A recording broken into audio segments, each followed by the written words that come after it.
Well, so the Prime Minister is going to next week tell us the date that we will vote on Labor's voice to Parliament, probably October the 14th. But will the fight over the next 2 months be a fair one? Well, the answer obviously is no, absolutely not. And for one, of course, big business and big charities have poured millions, I'm seeing figures, $30 million into the Yes campaign. But there's also a sinister and largely secretive campaign to censor no campaigners on the internet. And we saw an example of that last week when Facebook slapped a warning on a video of Peter Credlin, my colleague here at Sky, claiming it was false. Now, Credlin was arguing that the real Uluru statement wasn't the one page we were told, but 17 other pages of background material as well. And that censorship was too much, even for the ABC's Media Watch show on Monday. Should Facebook have labelled her claim false? A spokesperson for Meta told Media Watch it wasn't us. This fact check was applied by an independent fact checker and not Meta. And that is true. But it was Meta that slapped it on. And given that there may be some point in what Credlin is saying, we think a disputed label would be more appropriate. But as I noted yesterday, I mean, hang on, who is this supposedly independent fact checker? And goodness me, what about its links to the ABC? Well, if you go to the Sky News website, you will now see the results of an investigation. What's going on here? And the results are stunning. Joining me is the man who did this digging around, Sky News digital editor, Jack Houghton. Jack Houghton, thank you so much for joining me. So what is this independent fact-checking unit that's falsely slapping a fake news label on Peter Credlin? Yeah, it's really interesting. We spent a long time going through exactly who are the fact checkers, the arbiters of truth, the so-called independent people who are checking what is true and what is false. And we've uncovered some disturbing stuff, including the relationship between Meta, which is the owner of Facebook, obviously, which is directly paying fact checkers up to $740,000 Australian dollars every year to police debates. Now, some of these fact checkers, you'd be aware of Russell Skelton, who's, a bit of an ABC veteran, married to Virginia Trioli. He heads this division, and they seem to be just targeting views of people who are against the voice, which goes against all the rules, goes against everything that we've been promised, and it doesn't appear to be very independent at all. Let me go through some of this, because you raise a number of little red matador things at me here.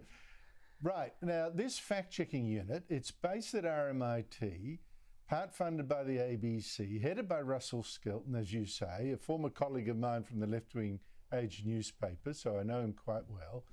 They seem to have a track record of criticising and labelling only, or almost exclusively, claims made by the No campaign, not the Yes one.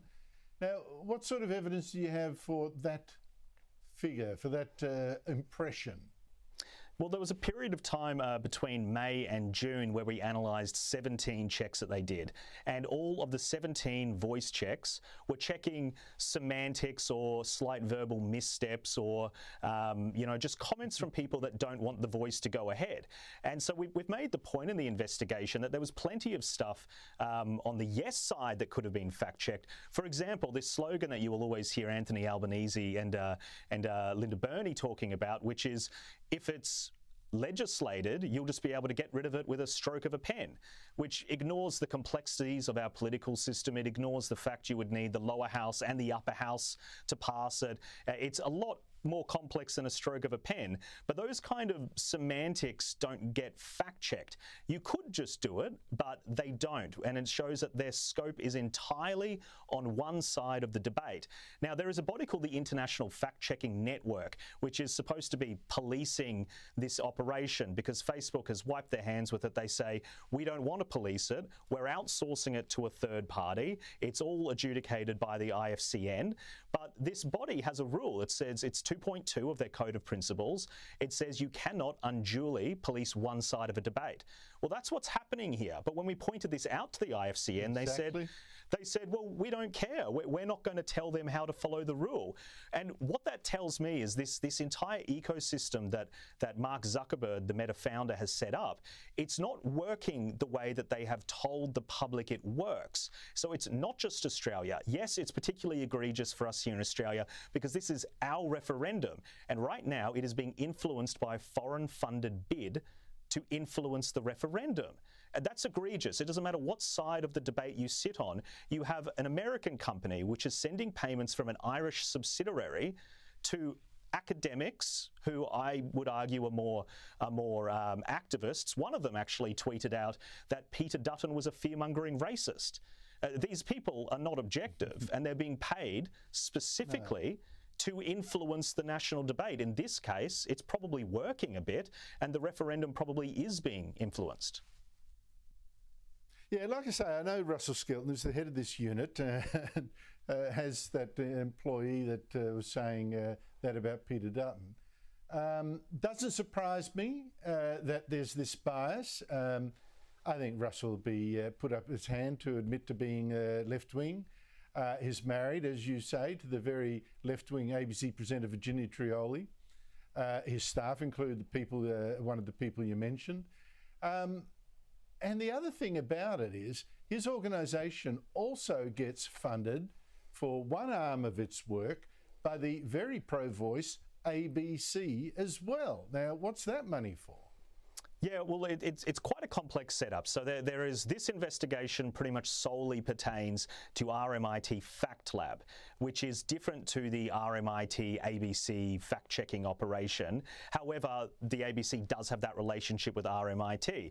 Now, when we've gone to RMIT and raised concerns about the objectivity of its operators, particularly its director, they don't have a problem with it. In fact, they wrote back to us saying that they're entitled to their freedom of speech, which I found quite ironic, because what they're actually doing is they're censoring other people's debate, and then they're using freedom of speech as a defence to do so.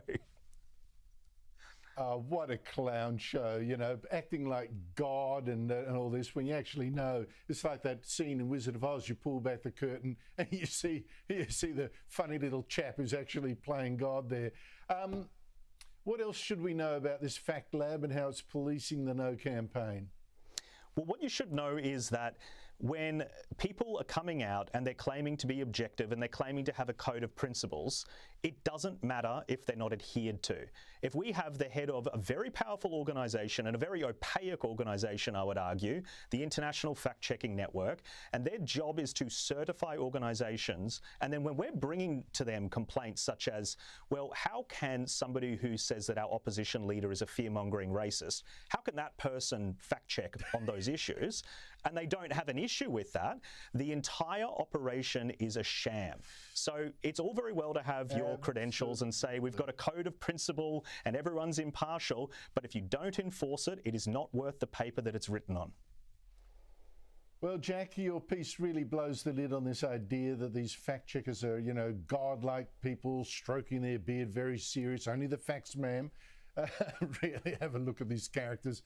And everyone should read it. And in fact, we've just found out that Elon Musk has read it and retweeted it.